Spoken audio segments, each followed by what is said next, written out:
այլ հարցեր խնդրաբարոներ։ Անշուշտ շատ կարևոր է դատարանների ծանրաբեռնվածության նվազեցումը եւ ավելի որակյալ արդարադատության իրականացում Տիկին Գարյան այս նախաձեռնությունն էլ դրական եմ գնահատում այդ առումով։ Ամենաշատ դուք եք։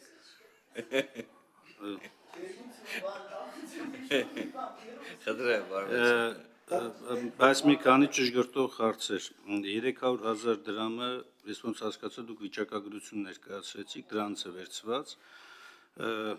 որն են նվազագույն շեմը, որը որ թույլ է տալիս ասելու, որ պետական ծախսերը ավելի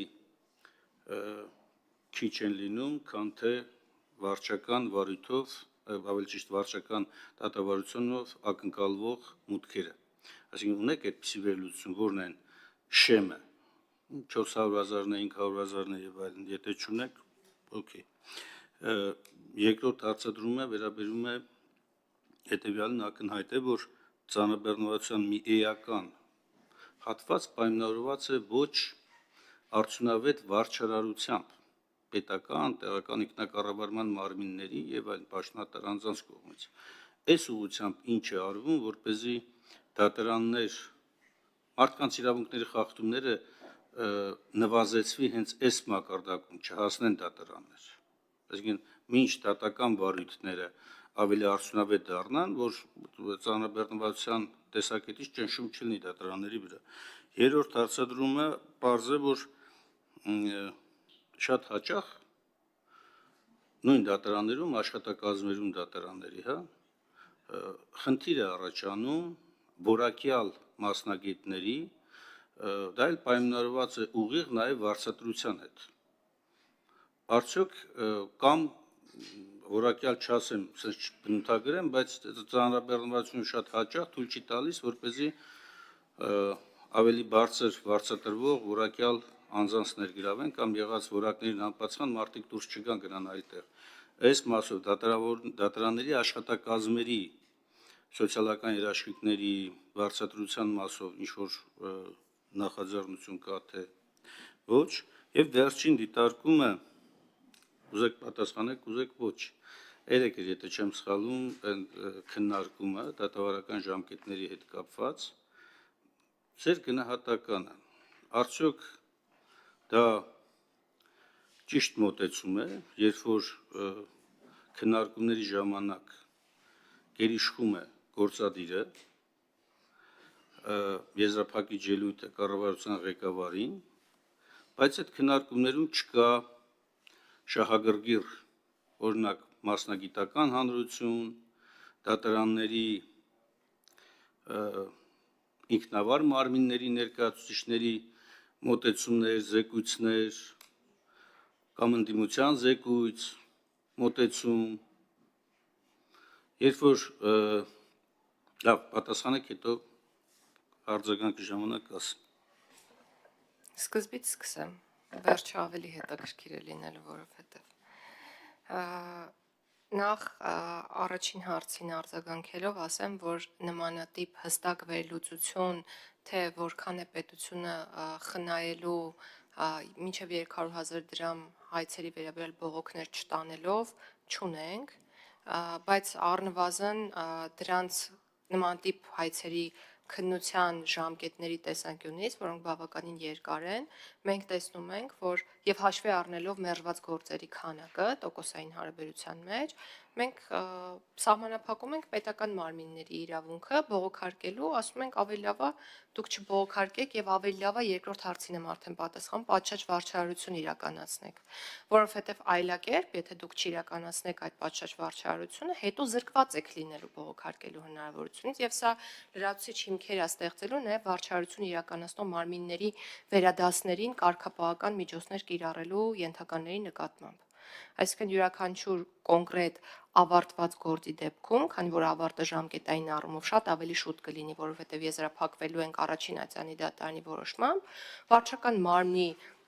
ղեկավար անձնակազմը ավելի մեծ հնարավորություններ կունենա քննարկելու վարչարարության որակը եւ կարգապահական պատասխանատվություն նախատեսելու։ Լրացնելով երկրորդ հարցի պատասխանը նշեմ, որ մենք քննարկել ենք վարչարության իրականացման մեթոդիկա մշակելու գաղափարը եւ սա քննարկվել է կառավարությունում։ Քննարկումները դեռևս կշարունակեն։ Միտքը հետեւյալն էր, որ յուրաքանչյուր կոնկրետ դեպքում սահմանենք այն ուղենիշները, որոնցով պետք է ղեկավարվեն վարչական ակտ կայացնող մարմինները, որպեսզի հետագայում զսպենք դատարան գնացող բողոքների քանակական աճը։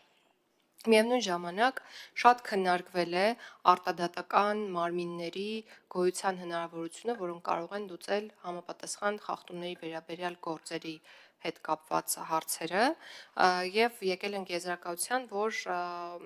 այլ մարմին, քան այսօր գոյություն ունի, միջգերատեսչական մարմնի մասն է խոսքը, ստեղծել չեն կարող սահմանադրական արգելքների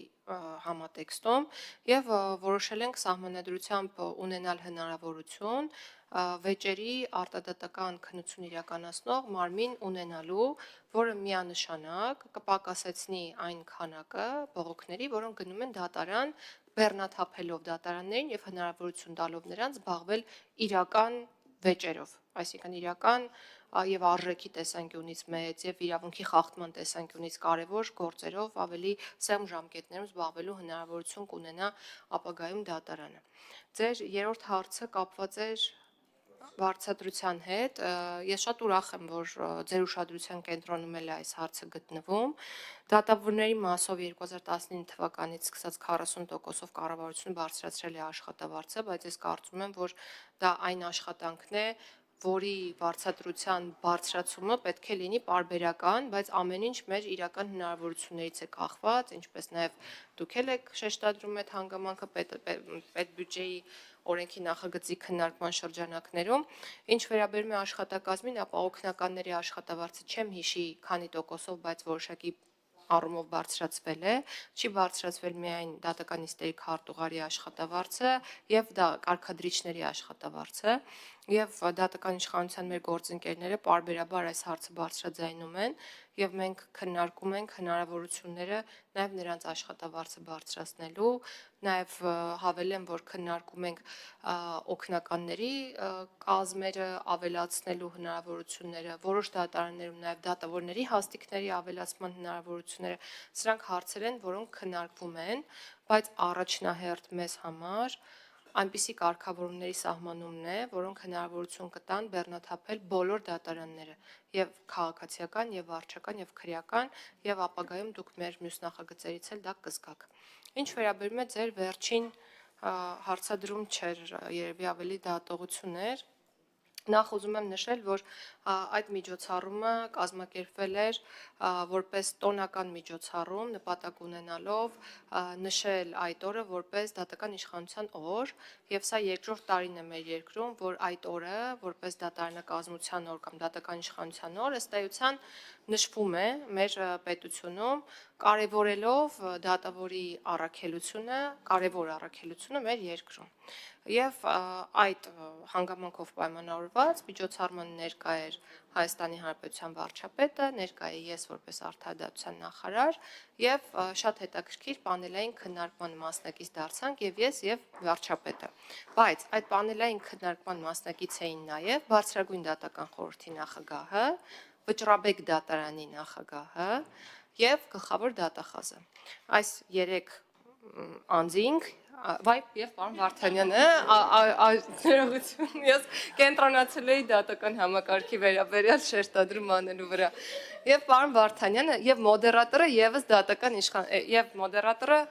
Տիկին Թումանյանցն էր, որը եւս Բարձրագույն դատական խորհրդի անդամն է։ Այսինքն գործադիրից երկու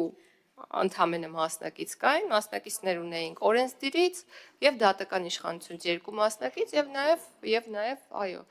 նաեւ գլխավոր դատախազներ մասնակցում այդ պանելին։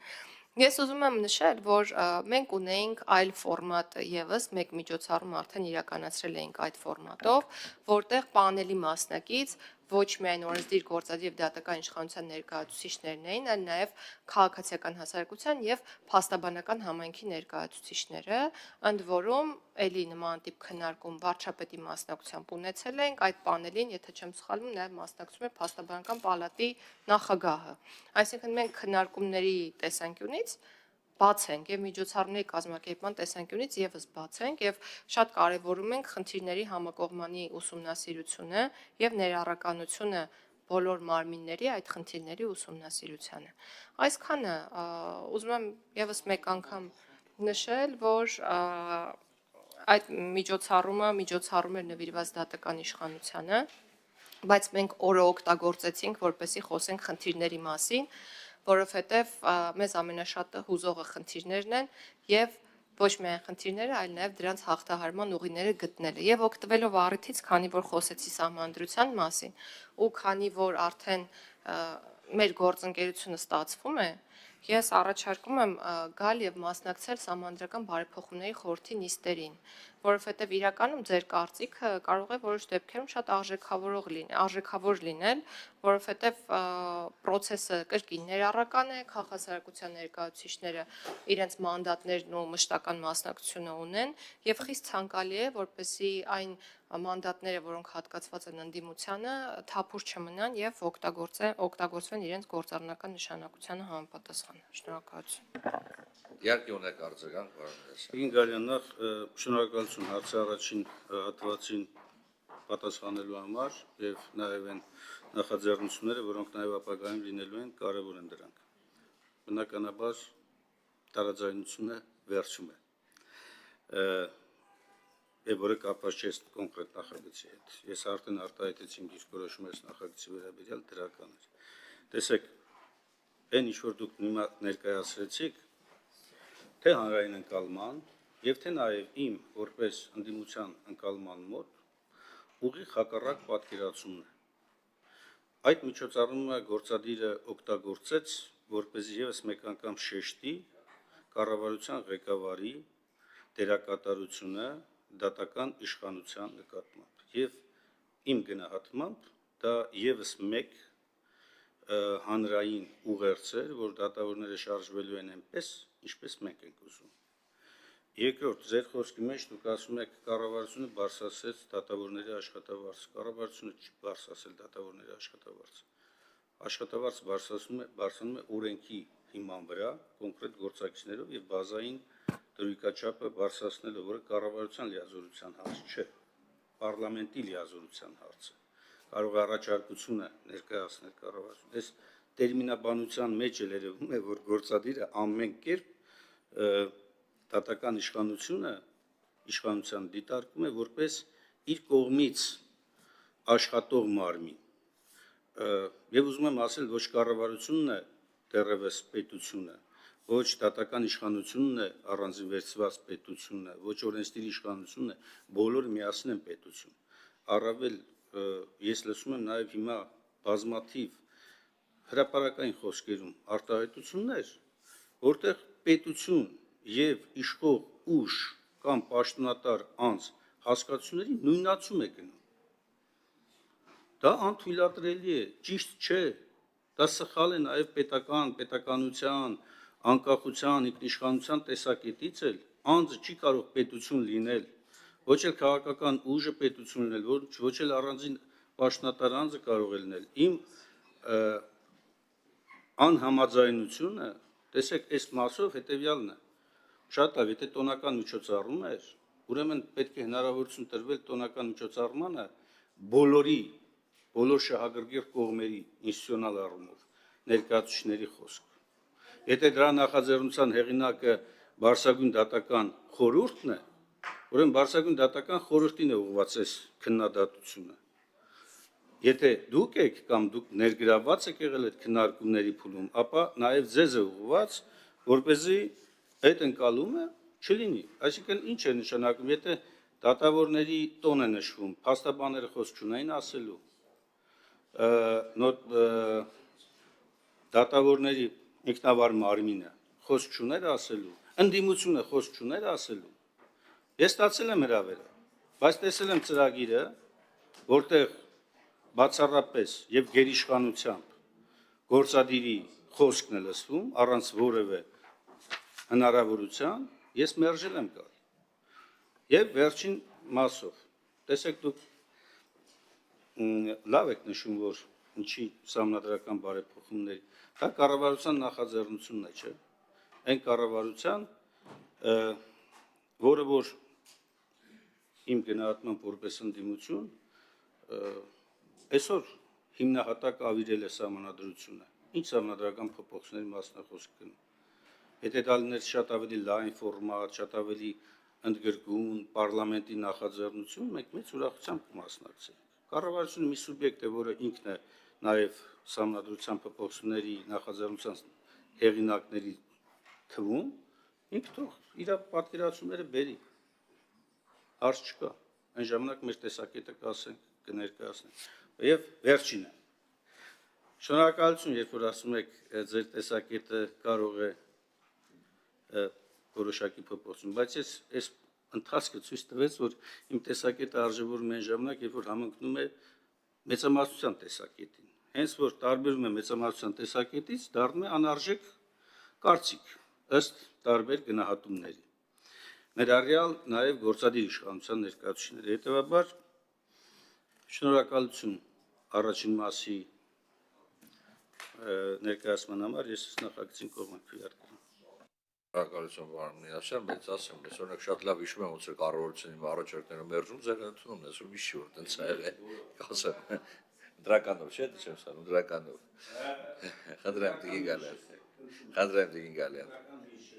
Շնորհակալություն։ Այսօր երկու դրական բան տեղի ունեցավ։ Մեկը այն, որ կառավարության